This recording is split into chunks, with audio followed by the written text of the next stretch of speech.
Transformasi iman muslimah dari keraguan menuju kedamaian. Stay di sini di Kesaksian Luar Negeri Podcast. Namanya Jessel Katri. Segala sesuatu yang kami lakukan dan kami yakini dibangun di atas dasar pemahaman tentang siapa kami sebagai orang muslim yang tinggal di Amerika. Aku tumbuh di dalam keluarga yang menuntut ketaatan yang ketat terhadap Quran dan ajaran Islam. Bagiku itu adalah satu-satunya cara untuk mendapatkan cinta kasih dari orang tuaku. Aku percaya bahwa tetap setia pada Islam adalah sesuatu yang akan membuatku semakin dekat dengan orang tuaku. Kalau aku melakukan apa yang mereka minta, seperti pergi ke masjid bersama mereka dan ikut puasa Ramadan, itu akan membuat hubungan kami lebih erat dan dekat. Tapi semua hal itu ternyata tidak membuat keluargaku menjadi lebih dekat satu dengan yang lain. Justru orang tuaku sering bertengkar. Kadang aku bangun tidur dan harus pergi dari rumah bersama ibuku di tengah malam. Aku bisa tidur malam hari dengan pikiran semuanya baik-baik saja, tapi pas bangun pagi harinya, semuanya berubah jadi bencana. Bagiku doa-doa kepada Allah tidak banyak memberi penghiburan. Allah terasa sangat jauh dariku dan aku tidak merasa seperti sedang didengarkan. Rasanya aku cuma menjalani rutinitas tanpa benar-benar merasakan sesuatu dari Tuhan. Tidak ada kasih, tidak ada dukungan atau harapan. Aku ingin kedamaian itu yang selalu orang-orang katakan ada dalam Islam. Tapi aku tidak pernah benar-benar merasakannya. Saat aku duduk di tahun terakhir SMA, ayahku mengakhiri pernikahan dengan ibuku, dan ibuku pun memulai keluarga yang baru. Setelah aku mengalami semua itu dengan keluargaku, aku mulai merasa kalau aku tidak layak untuk dicintai. Aku terus mencari kasih sayang dari orang tuaku, tapi tidak pernah mendapatkannya. Dan itu seperti jadi pengingat buatku. Hei Jessel, engkau tuh tidak hebat. Kalau engkau hebat, keluargamu tidak akan meninggalkanmu. Memikirkan masa depan, bahkan cuma besok atau keesokan hari, selalu membuat aku panik. Karena aku tidak pernah tahu apa yang akan terjadi.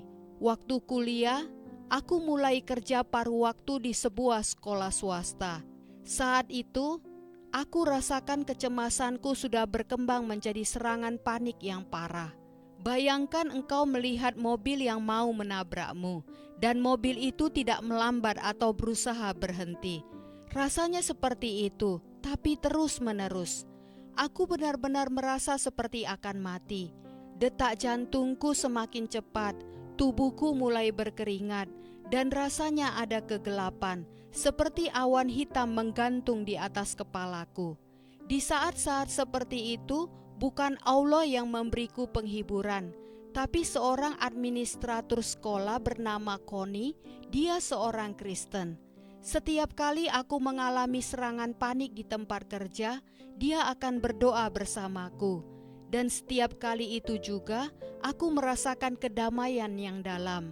Kedamaian seperti itu belum pernah aku rasakan sebelumnya, meski setelah selesai melafalkan doa-doa Islamku. Aku berpikir, apa yang sebenarnya dilakukan Miss Connie? Apa yang dia punya yang aku tidak punya?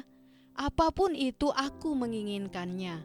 Miss Connie mengundangku untuk datang ke gereja, dan apa yang aku lihat dan dengar di sana benar-benar di luar dugaanku.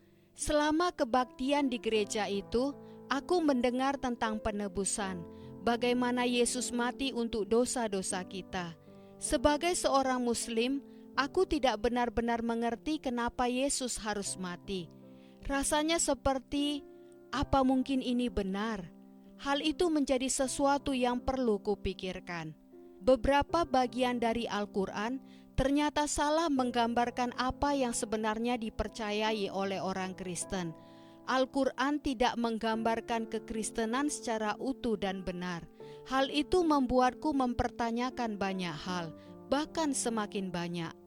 Aku mulai bergumul dengan keraguanku. Beberapa hari kemudian, Aku mengalami serangan panik terburuk yang pernah aku alami. Aku berpikir mungkin aku harus mencoba apa yang Miss Connie lakukan. Mungkin aku harus mencoba berdoa seperti dia. Jadi aku mulai mencoba berdoa seperti yang dia lakukan. Aku mencoba meniru doanya dan mengucapkan beberapa kata yang aku ingat pernah dia ucapkan. Waktu aku melakukan itu, aku ingat aku melihat kilatan cahaya yang sangat terang di depan wajahku. Rasanya seperti saat engkau menutup mata dan menghadap ke arah matahari. Ada cahaya jingga yang bersinar, dan tiba-tiba aku merasakan gelombang besar damai dan kasih yang luar biasa.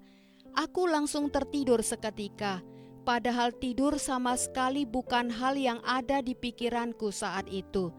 Ketika aku bangun keesokan paginya, aku membuka Alkitab yang pernah aku terima sebagai hadiah, lalu mulai membacanya dari awal sampai akhir. Apa yang aku temukan di dalamnya adalah damai yang begitu ajaib. Dalam Yesaya 49 disebutkan bagaimana Tuhan begitu mengasihi kita. Bahkan jika seorang ibu melupakan atau meninggalkan anaknya, tapi Tuhan tidak akan pernah meninggalkanmu. Namamu tertulis di tangannya. Aku sangat merasa terhubung dengan ayat itu, menyadari bahwa Tuhan mengasihiku dan mempedulikanku sedalam itu adalah sesuatu yang benar-benar baru bagiku. Bahkan aku tidak pernah sedikit pun membayangkan hal seperti itu sebelumnya. Tuhan benar-benar menunjukkan dirinya saat aku paling membutuhkannya. Dalam beberapa minggu setelah itu, aku mulai belajar dan membandingkan berbagai sumber. Sampai akhirnya aku yakin bahwa Yesus adalah anak Bapa. Aku benar-benar sampai pada pemahaman bahwa, oke, Yesus mengaku sebagai Tuhan. Dan kalau itu benar, apa implikasinya? Kebangkitannya bukan hanya disebutkan di Alkitab. Penyalibannya juga bukan hanya tercatat di Alkitab. Ada catatan sejarah di luar Alkitab yang benar-benar menyentuh hatiku. Mengetahui bahwa ada sejarah di balik itu semua, meyakinkanku bahwa di dalamnya ada kebenaran. Dan kemudian aku berkata, Tuhan, aku percaya bahwa Engkau adalah seperti yang Engkau katakan.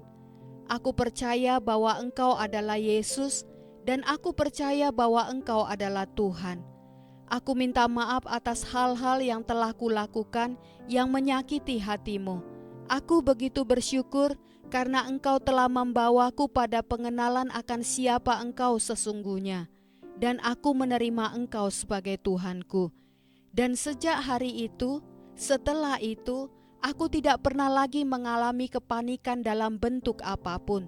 Tidak pernah lagi. Hari ini, aku membagikan imanku yang baru dengan penuh keyakinan. Aku ingin semua yang aku lakukan dan katakan merepresentasikan Tuhan. Dan itu memberiku tujuan hidup yang luar biasa. Karena aku adalah wakil Tuhan di dunia ini. Aku adalah tangan dan kakinya. Dan menunjukkan kepada orang lain seperti apa kasih Tuhan itu. Seperti bagaimana Miss Connie menunjukkan kasih Yesus kepadaku melalui tindakannya dan doa-doanya bersamaku, sekarang aku bisa melakukan hal yang sama untuk orang lain. Mengetahui Tuhan peduli padaku telah mengubah segalanya dalam hidupku. Tidak ada lagi takut akan hari esok. Justru aku sekarang menyambut hari esok dan berlari ke arahnya. Aku tidak lagi berpikir bahwa aku tidak berharga. Karena jika namaku tertulis di tangan Tuhan, seperti yang dikatakan dalam Yesaya 49, itu berarti Tuhan sangat peduli kepadaku. Tuhan selalu memikirkanku, jadi aku pun harus selalu memikirkan Tuhan. Puji Tuhan, sampai bertemu di episode berikutnya. Tuhan Yesus selalu memberkati kita semua. Amin.